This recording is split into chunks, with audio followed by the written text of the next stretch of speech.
छत्रपति शिवाजी महाराज एक तेजस्वी, बुद्धिमान और पराक्रमी योद्धा थे, जिनका उद्देश्य हिंदवी स्वराज की स्थापना करना था। अफजल खान ने सुना कि शिवाजी महाराज दिन ब दिन मजबूत होते जा रहे हैं और उसने उन्हें खत्म करने की योजना बनाई। अफजल खान ने शिवाजी महाराज को उकसाने के लिए कई मंदिरों को नष्ट किया, गांवों को जलाया और निर्दोष लोगों का कत्ल किया। अफजल खान के सैनिक गांवों को आग लगा रहे थे और निर्दोष लोग चीखते हुए अपनी जान बचाने के लिए भाग रहे थे। शिवाजी महाराज को जब इस भयानक घटना की खबर मिली तो उनका हृदय व्यथित हो उठा, लेकिन उन्होंने धैर्य बनाए रखा।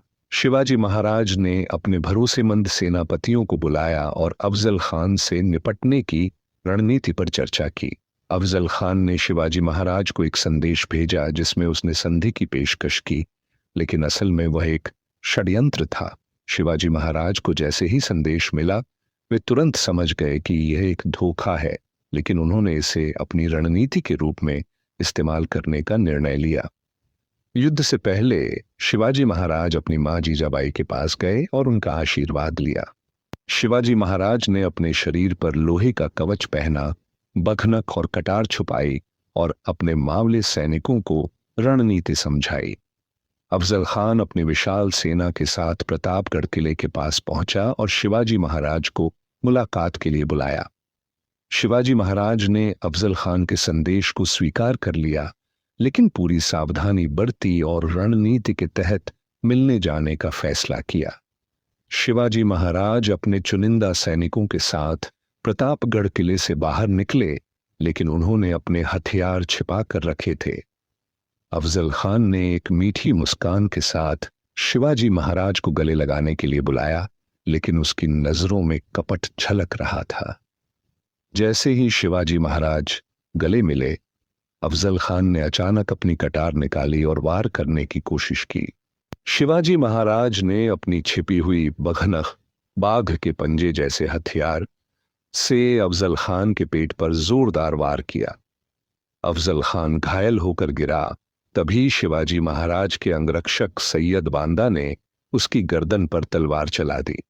जैसे ही अफजल खान मारा गया, शिवाजी महाराज के सैनिकों ने पहाड़ियों से नीचे धावा बोल दिया और दुश्मन की सेना पर हमला कर दिया। शिवाजी महाराज की चतुराई और बहादुरी के आगे अफजल खान की विशाल सेना हार मानकर भाग खड़ी हुई। शिवाजी महाराज प्रतापगढ़ किले में लौटे, जहां मावले सैनिकों ने उनका भव्य स्वागत किया। अफजल खान की हार के बाद पूरे मराठा राज्य में शिवाजी महाराज की जीत की खबर फैल गई और लोग उत्साह से भर गए। दिल्ली में बैठा मुगल सम्राट औरंगजेब जब शिवाजी महाराज की बढ़ती ताकत की खबर सुनता है तो वह गुस्से से आग बबूला हो जाता है। औरंगजेब ने शिवाजी महाराज को हराने के लिए अपने सबसे ताकतवर सेनापति शाहिस्ता खान को दक्षिण भेजने का फैसला किया। शाहिस्ता खान अपनी विशाल मुगल सेना के साथ दक्षिण की ओर बढ़ता है ताकि वह शिवाजी महाराज को कुचल सके। शाहिस्ता खान ने पुणे पर हमला किया और शहर को अपने कब्जे में ले लिया, जिससे शिवाजी महाराज को बड़ा झटका लगा। शिवाजी महाराज ने शाहिस्ता खान को हराने के लिए एक गुप्त योजना बनाई और अपने सैनिकों को रात में आक्रमण करने का आदेश दिया। शिवाजी महाराज के मावले सैनिक रात के अंधेरे में शाहिस्ता खान के किले में घुस गए, बिना कोई शोर किए। जैसे ही शिवाजी महाराज के सैनिक किले के अंदर पहुंचे, उन्होंने शाहिस्ता खान के सैनिकों पर हमला बोल दिया। शाहिस्ता खान बुरी तरह घायल हो गया और अपनी जान बचाने के लिए किले से भागने पर मजबूर हो गया। शिवाजी महाराज ने अपनी रणनीति से फिर से विजय प्राप्त की और पूरा मराठा राज्य उनकी बहादुरी की जय जयकार करने लगा। औरंगजेब का निमंत्रण मिलने के बाद शिवाजी महाराज ने आगरा जाने का निर्णय लिया और अपने पुत्र संभाजी के साथ यात्रा पर निकले। शिवाजी महाराज और उनके पुत्र संभाजी एक भव्य शाही काफिले के साथ आगरा पहुंचे, जहां मुगल सैनिकों ने उनका स्वागत किया। शिवाजी महाराज औरंगजेब के भव्य दरबार में पहुंचे, जहां सैकड़ों अमीर और राजाओं की भीड़ थी। औरंगजेब ने शिवाजी महाराज को दरबार में एक साधारण दरकिनार किए गए स्थान पर खड़ा किया। शिवाजी महाराज अपमानित महसूस कर रहे थे। उन्होंने गुस्से में दरबार छोड़ने की अनुमति मांगी, लेकिन औरंगजेब ने उन्हें नजरबंद कर दिया। औरंगजेब ने शिवाजी महाराज और संभाजी को आगरा के किले में कैद कर दिया, जहां उनकी निगरानी के लिए सख्त पहरा लगाया गया।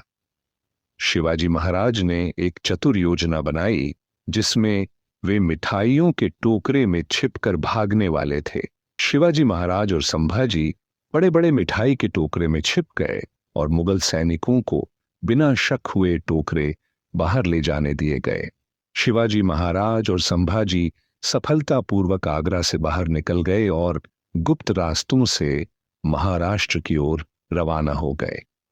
शिवाजी महाराज अपने राज्य में सुरक्षित लौट आए और पूरे मराठा साम्राज्य में उनकी बुद्धिमानी और बहादुरी की जय जयकार होने लगी।